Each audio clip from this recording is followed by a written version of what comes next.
Member Kasich, Mayor Coleman, Mr. Rosser, our elected officials, friends and family, it is truly my honor to be your keynote speaker here today as we commemorate the events of that fateful day in 2001. It's my hope, however, that as we review the horrors and the tragedies of that day, that we can also remember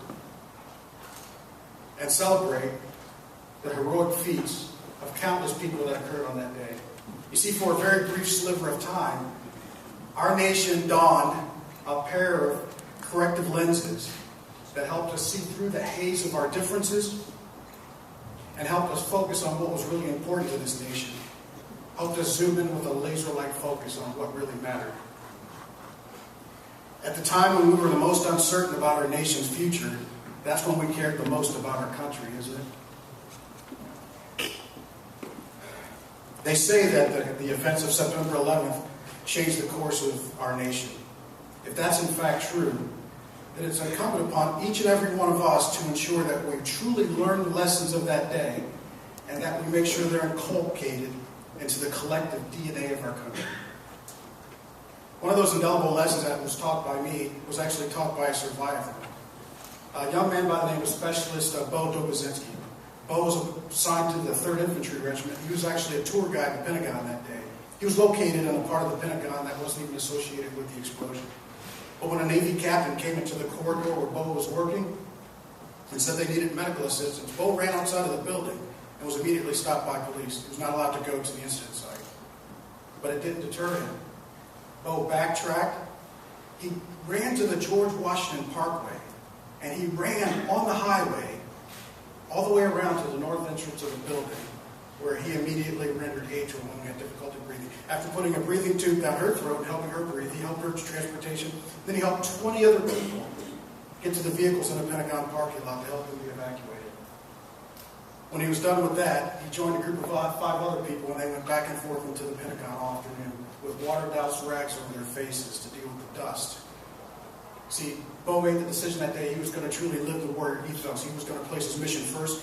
He was never going to accept defeat. He was never going to quit. And he was never going to leave a falling comrade. We talk pretty often about Todd Beamer. We know Todd Beamer pretty well. He's the one who made famous that coin, "Let's roll." But there were so many other heroes on board Flight 93 that day. Their feats may not have been as great as Todd Beamer's, but great just the same. One of those people was a lady by the name of Laura Coleman. Now, Laura, her sole purpose was to calm her husband, let her husband know he was going to be okay, in spite of the fact that she was facing her own demise. When she couldn't reach him, this is the message she left on his answer sheet. She said, "Jack, pick up, sweetie. Can you hear me? Okay, I just want to tell you, there's a little problem with the plane. I'm fine. I'm totally fine. I just want you to know that I love you." Another person on that plane was Flight Attendant Sandra Bradshaw. She called her husband at 9:50. That was just before the plane crashed. And she called him to tell him that she was in the process of preparing scalding water, because if she got the chance, she was going to throw it on the hijackers. Passenger Jeremy Glick was further back in the plane.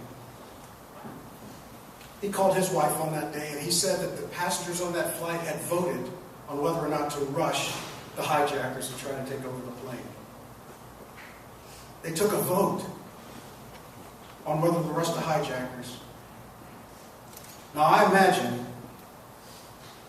that was a pretty difficult vote. There were 2 courses of action. Either rush the hijackers at their own peril, or let the situation develop, let's wait it out, and see what happens at the nation's peril. And we're here today, in part, to celebrate that they made the right choice. Subsequent to that, we waged 2 wars. We've been at war for the last 12 years.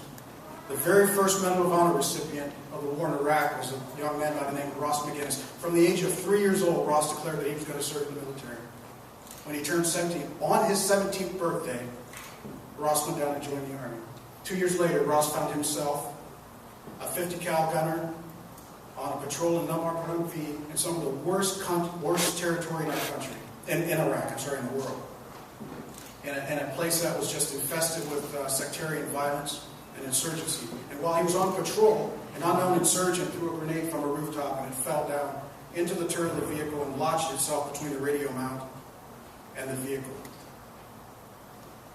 Ross McGinnis, the battle drill he was trained to do as a gunner is to exit the vehicle through the turret. But he looked down and he saw that the rest of the crew couldn't see where the grenade was, therefore didn't know which way to exit the vehicle. So he did the only thing he could do, which was lower himself in the vehicle, lay his back on top of that grenade, and his entire body absorbed the concussion and all the lethal fragmentation, and the other 4 members of that crew walked out of that vehicle with only minor injuries. What made each of these events common? What made them so great? First of all, every one of them overcame some obstacles. I can't imagine what Specialist Dobozinski was thinking when he was turned away, but he refused to be deterred. When he got on the George Washington Parkway and ran, and that is no short distance, just to relieve his fellow man, to relieve suffering, he truly lived the warrior ethos that day. All these heroes ignored some of their own biases. You know, what's not recorded from Flight 93 is any divisiveness or squabbling. There's no record that Todd Beaver stood at the front of that plane and said, he didn't stand in front of the plane and say, I want management over here and labor over here.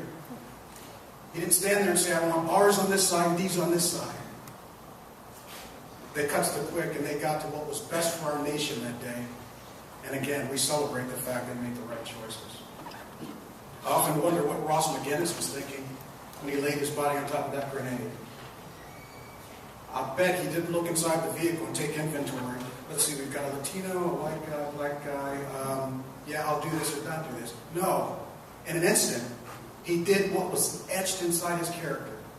He sacrificed himself for his fellow man without any account for his personal biases or his personal opinions. Please don't misunderstand me. I'm not advocating any specific political party or any religion or for any race. What I'm advocating for is that we look at life through the lens of September 11th. That we remember the personal courage and the honor and sacrifice that swept our country that day. When our concern for mankind was greater than our concern for ourselves. That was the day when parents picked up their children from school for no other reason than they just wanted to hold them. They weren't even sure why. And I can imagine that when they picked up their children from school, on that day, the make and model, how fancy their car was just didn't matter. Suddenly, the square footage of our homes didn't matter so much to us. We saw the very best in each other in contrast to assuming the very worst on that day. We have so many examples here in recent history, we probably should go back and relook them through that lens. I can remember recently, in the aftermath of Hurricane Sandy, when we had a number of elected officials who were doing what elected officials do during crisis. They led. They were leading.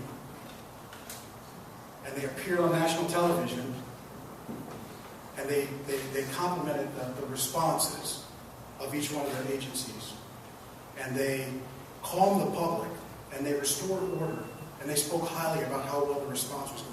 And I was a little dismayed the next day when I turned on the news, and they were criticized for being too complimentary of each other. Think for a moment with me about some of the recent debate about our Pledge of Allegiance. Pledge of Allegiance we just partook of today. Now, don't for a minute think that I'm saying that the debate about the words under God is trivial. It's not a trivial debate, but I contend that there is a more important debate that we need to have. Let's have dialogue about the words one nation.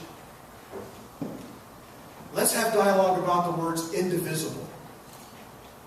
You youth on the balcony, what does and justice for all mean to you? Not justice for me, and justice for all. Because I submit to you, if we have discussion about that, and about mutual respect and accountability, and truly justice for all, it changes the debate about under God, because our children will respect those who choose to say it as much as they respect those who choose not to say it.